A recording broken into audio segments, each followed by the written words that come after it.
Hello there, everyone, and welcome to another podcast with Feel Good with me. I'm your host, Idan, and today we have Sonia again. She was here last year. The podcast has taken a small break, and but I'm very happy to kickstart it again with Sonia. I follow you on Instagram for quite a few years now, and your food is so consistent, so colorful, so diverse. It's all plant-based and of course, super high fiber. And today's topic is all about fiber and how our bacteria in the gut flourish on good fibers and good foods. So maybe you can tell us a little bit, um, again, quickly about what is SOS diet, SOS free diet, and how do you see it being beneficial to the gut bacteria and how you feel on it and any recommendation tips what we can do to improve ourselves. Yeah, to you, Sonia. All right, good. Thanks very much, Idan. I'm very excited to be here again and to talk about fiber and gut health because I'm very passionate about that. The thing is that I think that diet has gotten out of hand for many of us to unhealthy dietary choices that are easily accessible. You can go to the supermarket, to the canteen, to restaurants, everywhere you go, you get fast food, processed food, junk food, and that is not a very health supporting way or diet. It's not very health supporting for us. And then there is also a lot of conflicting information on the radio, on the internet, on the radio, and on the TV. And so I think it is very important to me to talk about that because gut health and the link of diet and gut health is not very popular. It's not that we talk about that all the time. You see, 15 years ago or something like that, we didn't even know that we had all these different microbes in our gut. We always thought the brain is kind of the command center, the heart keeps us alive, and the kidneys filter our blood, and the gut is there to go to the bathroom and poo. And then we discovered that there are actually trillions of microbes in the gut. There's bacteria, fungi, yeast, viruses, archaea. 39 trillion microbes are in the gut. And 300 to 1,000 of species of bacteria are in the gut. And they play an important role in our health. And so the thing is, if we feed them the right food, then they flourish. And if they feed them not the right food, unhealthy, or if you have unhealthy dietary choices, we starve them. And then we have an imbalance in the gut and dysbiosis. And this affects our immunity, metabolism, hormonal balance, cognition, and gene expression. And that is not the reason why I went on a whole food plant-based diet, but I figured that out in the last years. But there is a huge impact of salt, sugar, oil, meat, eggs, and dairy on our microbiome. And fiber, when it comes to fiber, which feeds our good gut bacteria, they are only in plants. There's no fiber in any animal product. There are other things in animal products which feed other types of bacteria, but I'm really about focusing on getting the good guys up and running so they can support our gut health and then our overall health in the end. Do you want me to just continue, or do you have a question? Is that clear so far? That sounds amazing and very, very good introduction. So thank you for introducing us to that. Can you I can share with myself a little bit, and maybe you have some information on why this is happening or not. But for example, and I never had it before, so I guess there's some imbalance in my gut bacteria. If I have coffee, I can suddenly start shake or stutter. It really has effect on my body. So I would assume there's two things happening. One is an immune system response here. I think the white blood cells may be rising. And the other one, probably my gut bacteria is unsettled and not happy about that. There's other foods that I can experience, such things like sugar has this effect on me as well. Refined oils, definitely. But maybe you can tell us a little bit from your research and reading what kind of food you found to be the most beneficial for our gut bacteria and give a good balance. Because I understand it's like a garden, and the more variety of good gut bacteria you have, the more resilient your immune system working.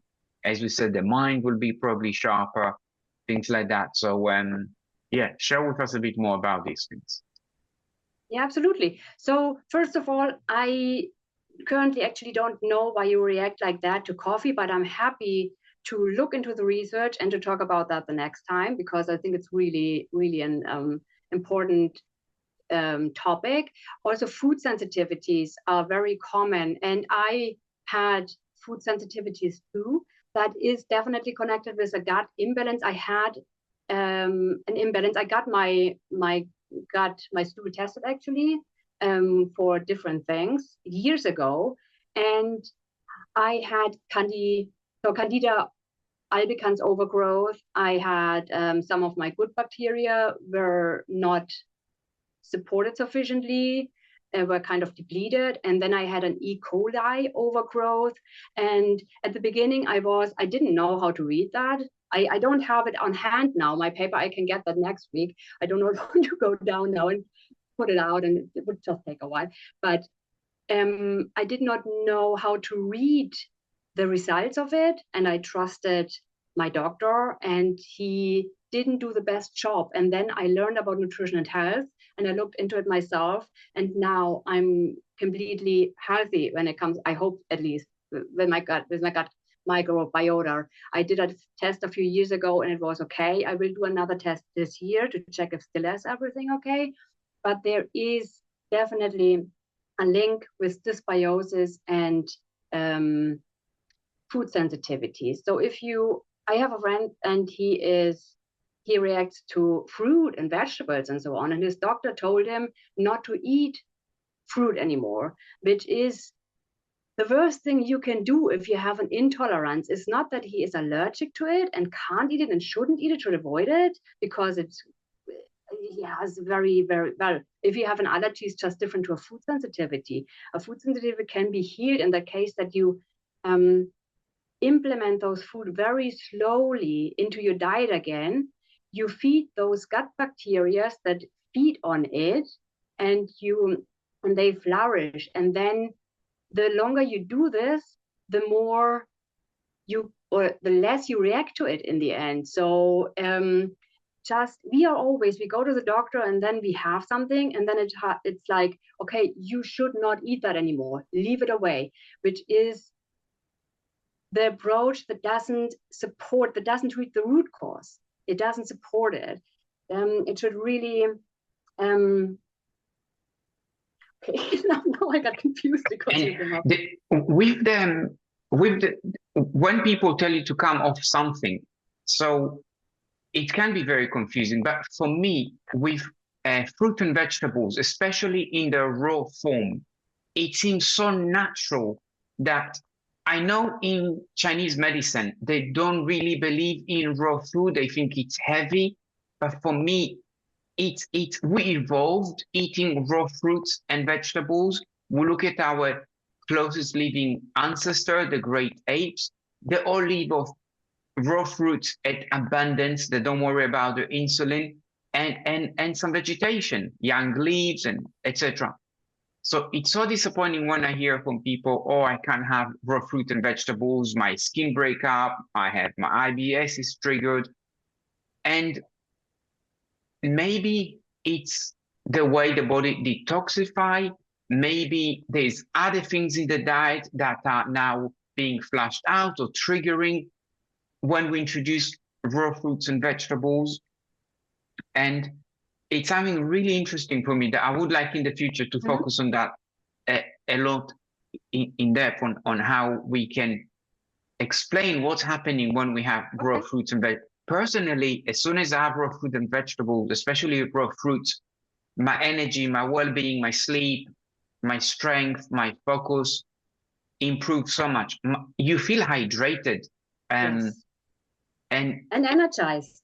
energized and lubricated. My joints are a lot Yes. supple, so I really feel it. And I believe in all the blue zones that I know of, the fruit and vegetables, the legumes, the nuts, the beans, and Yes. it's all the highest amount of what they live from. So yeah, it's very frustrating when we told, oh, avoid this, avoid that, potentially by people who this is not their expertise and they're relying on some old textbook with old knowledge. As you say, also social media people can have a great body and can promote you. Yeah, you have to have more proteins, and it's a minefield out there, really minefield. It is, and the problem is when you talk about protein, that we focus on one food component and we leave everything else away. We don't focus on the whole thing, on all vitamins, minerals, phytonutrients, anti-inflammatories, and antioxidants. What you get all with fruit and vegetables and whole grains and legumes. We focus on protein and we miss other things, and that is one of the reasons why, for example, Europeans, only 10% of Europeans get the recommended daily fiber intake. Daily fiber, so RDA, the only 10%. In America, I think in the US, it's only 5%, something like that around. And fiber is so important and no one focuses on it because we don't know about it. We are not taught about it.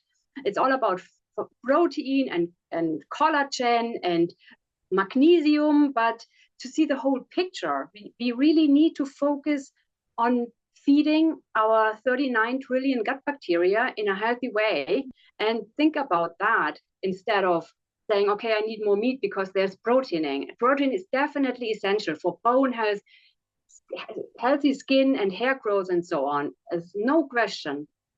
But there is more than protein in food. And that is important to consider too.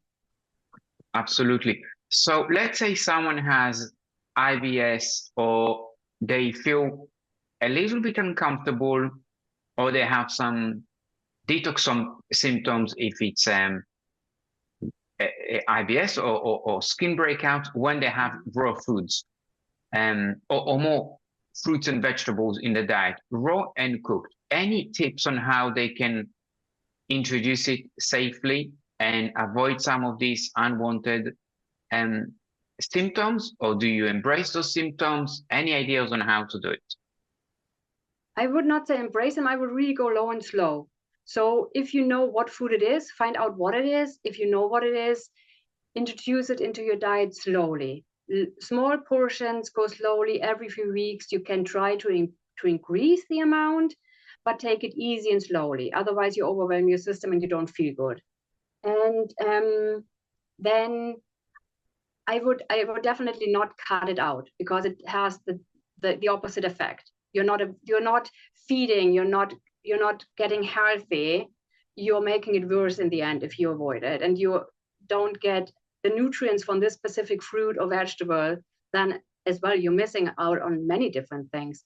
And there's also, I come back to fiber again, because we have about 30,000 plants on the planet that are edible, and each single one of these plants have different type of fibers. They feed a different type of gut bacteria, probiotics, and they produce a different type of postbiotics.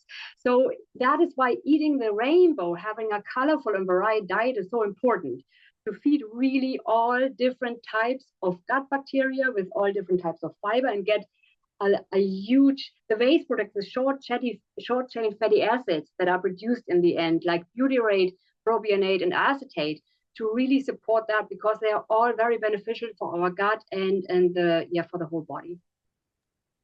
Amazing. So two questions comes in mind. One, do you recommend enzymes? I know when I have severe IBS and sometimes I have the food really not digesting, not feeling well, I take apple cider vinegar before in some water. It works really well for me. Mm-hmm. I am aware I have a very low stomach acid, which again, I never had. It's probably all part of the ME fibromyalgia.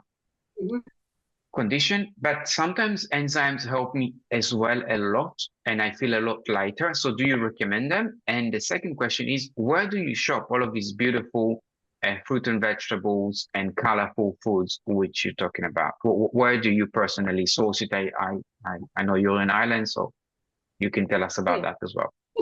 Yeah, and I mean, Ireland is a bit more difficult, but the first question was, for example, apple cider vinegar. Apple cider vinegar is fermented and it's extremely good for your health. And also because, I mean, do you get it with the mother or do you get a clean? So with the mother, because the mother is very important because there are all the bacteria in.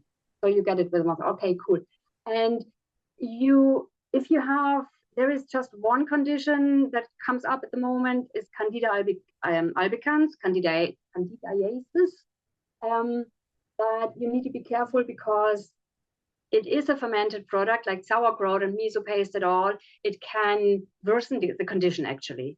So there are special conditions that you should not take it.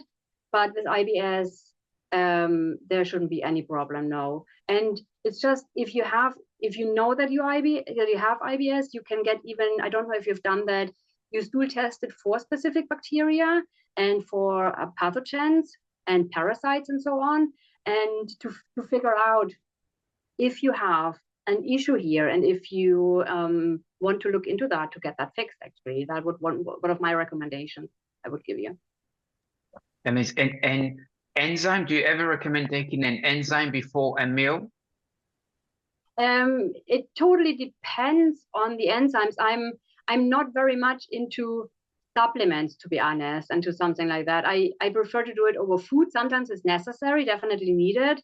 But if you also look to prebiotics and probiotics, probiotic supplements are very popular. Now prebiotic supplements come as well, but supplements are usually not controlled by legislation. So you never know really what you get in the end. You need to be careful when you have probiotics. I don't know, I can look into enzymes as well, actually. But when you take probiotics, for example, it can worsen your condition if you take the wrong ones and if you get the wrong brand and so on. So I would be very careful there. And you always, again, only focus on one strain of bacteria or one component. And in the end, you don't change anything about your diet. And then you end up with the same issue after a few years or maybe after a few months. Again, I know actually people who took or who have been taken probiotics, and then they take them for a few weeks, everything is going into balance, they feel better, they stop, they didn't change anything about the diet, and then a year later they take the same probiotic again, year after year after year, because there is no change. They only take one component to feed this bacteria in their gut, and that's it. And I think there are supplements that are really beneficial. Prebiotics are a bit different when it comes to that. I support prebiotics for some people, and I looked into enzymes until next time. I do that. Amazing. And I totally agree with you that ideally, if we have any issue, we want to look at the source, where it's coming from, and it's more about like in the natural hygiene movement, Dr. Shelton and them, they would always say remove rather than add. So you want to see what you can remove to sort things before you add any supplements and stuff. And that is something that really resonates with me. So you can add something to that, and then at the end, if you can just tell us where you shop in Ireland, because it's not easy in the Northern Hemisphere, but you can add a few words on removing rather than adding, and then where to shop. And I think it's a great episode. So I just have one question. When you say remove something from the diet, what exactly is that? So elimination. So maybe for me, when I want to try what aggravates my IBS or my joint pains or my weakness or fatigue or brain fog, so I did a water fast, and I saw that I feel a lot better on a water fast. My body rejuvenated. Absolutely. And then when I added foods back in, I really was careful on what I'm adding. And when I refer to clean food, so for example, for me, I would have watermelon. So it's raw, it's aged, it's not cooked, it's not spoiled in any way.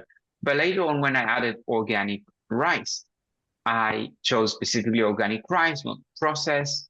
I even looked into how I'm cooking it. I've been cooking it for years in stainless steel materials rather than aluminium or Teflon. So even those things, I really believe have an effect on us. And, yeah, absolutely. And anything we put in our armpit, deodorants or makeup or cosmetics, or soap, shampoo, any chemicals, exactly. So for me, it's removing a lot of things and slowly adding things which are as natural as possible. So it would be plain boiled rice, later it would be plain boiled rice with some pak choy or tomatoes which are chopped or onions. And then I would notice, whoa, the pak choy and the tomatoes were fine. With the onions, my stomach is gurgling. Oh, yeah. And it's really, really difficult. So this is what I mean by removing. So I could go the other way. I take the enzyme, the probiotics, the prebiotics, and yeah, I can digest them, the onion. And where the onion and garlic are good for us, herbs and spices, going back to natural hygiene movement, it's a whole question, because their philosophy is that if you can eat it, make a meal out of it, then it's great for you. So an orange, you can argue, make a meal out of it, but tropical fruits, orange is a subtropical, I believe, like bananas, durian, jackfruit, mangoes. I did it before. You can definitely make a meal out of them. And the great apes absolutely make meals out of them, out of figs, etc. But from an onion or a garlic or herbal spice, you can't really make a meal out of it. So I believe in natural hygiene, they would say use them as medicine. But on the other hand, we read about the sulfates, sulfur compounds in those, and how beneficial this is to our body, and how they potentially fight certain condition in laboratory without affecting healthy cells. So they kill some bad cells, but not healthy cells. So it's really interesting for me, this concept. But that's what I meant by removing before adding. But maybe you can tell us a little bit about your thoughts, and if you're familiar a bit with the idea of natural hygiene movement of Dr. Sheldon, etc. If you think that's a good approach, if you can make a meal out of it when it's raw, then you can make a meal, add it to your food when it's cooked or raw. It's all good. So about eliminating, I am not about eliminating, I'm about adding, actually, but in a way that if you cut out meat, eggs, and dairy, you cut out calories because they are high in calories, and fruit, vegetables, whole grains, legumes, nuts, seeds, and so on, they have lower calories. So you can add more of those foods, which are just way more nutrient rich. I mean, animals get their protein, fiber, nutrients, minerals, vitamins, whatever it is, also from fruit and vegetables, and or for grains or whatever they eat. And when we eat the animals, then it's just secondhand protein, secondhand fiber, second nutrients. So we can just take it directly from plants, which is way easier, cheaper, better for the environment, better for our health, better for everything. And so just quickly to where I get my food. Actually, to be honest, I go to Lidl and Aldi at the moment, just I try to get cheaper food at the moment because I'm on the personal trainer course. I don't earn money. I have to look for my finances at the moment. We had some very good organic stalls on markets in Ireland in some areas, but since COVID, they disappeared, for example. So there's not many organic foods around anymore. I sometimes go to another supermarket like Tesco, so I don't know, many might not be familiar with that, but they have some organic food. Aldi has organic food as well and Lidl, but there are tests actually, and there are different types of organic food. And the cheaper organic food is, the more pesticides are used in the end. So it's not 100% pesticide free. When it's possible for me, I grow my own herbs and spices and vegetables, but it's not always possible because I'm sharing. I just moved into a new place and it won't be possible here. So then I have only the chance to go to the supermarket to get food.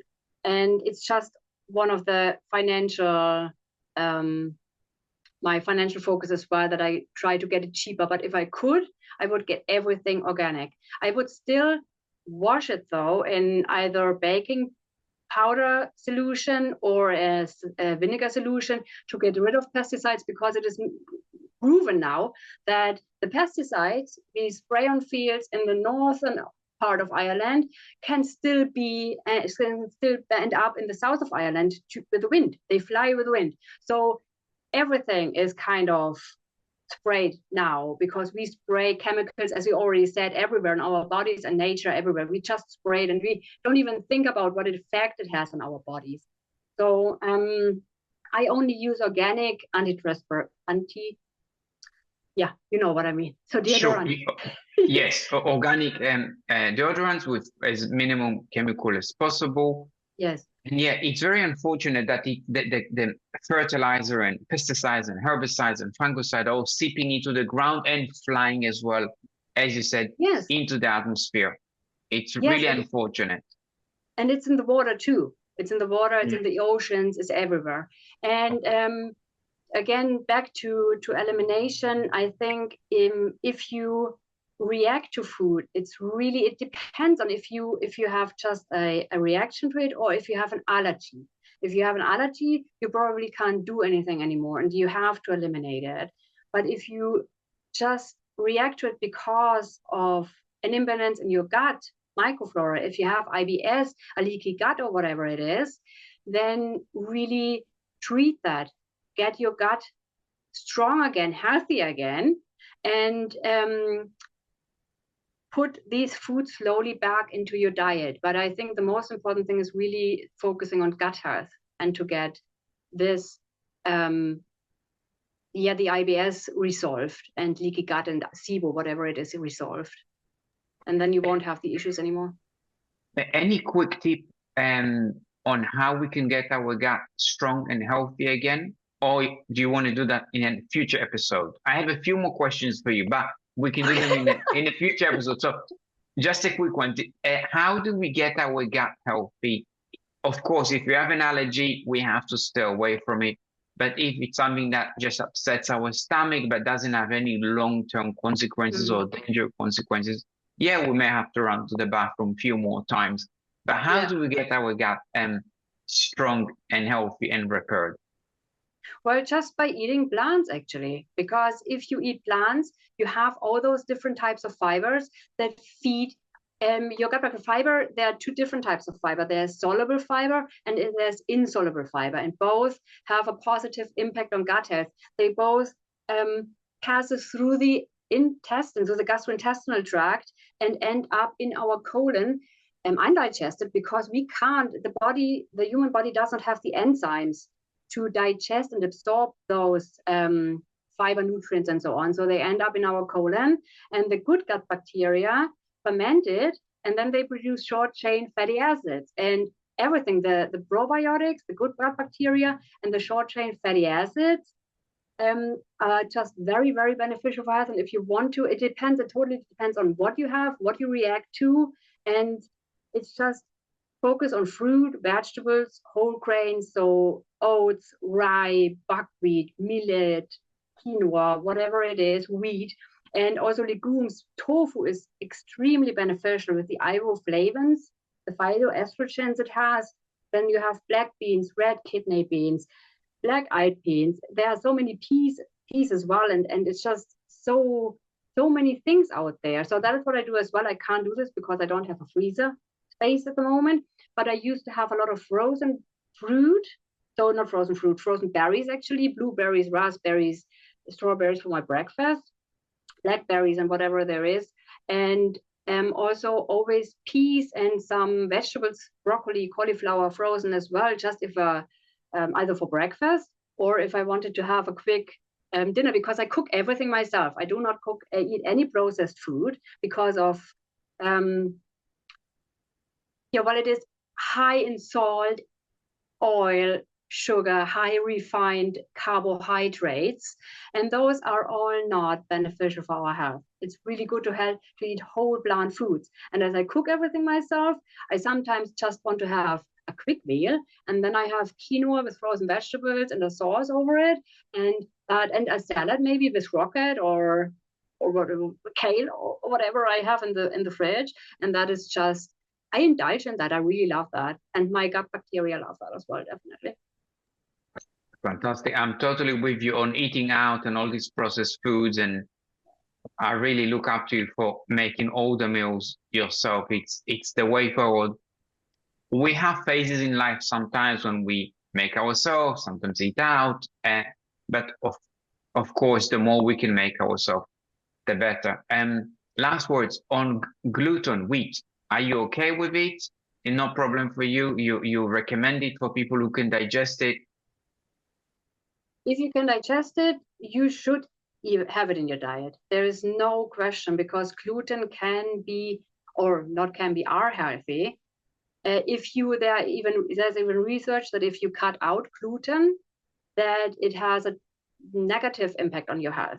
So if you react to it and is an intolerance in a way that you can fix it, then do it, fix the gut, and eat your gluten-rich wheat and rye and other grains. If you have celiac disease or Crohn's disease or something, do not eat it, because that it makes you really sick, and you can't. It's an autoimmunity.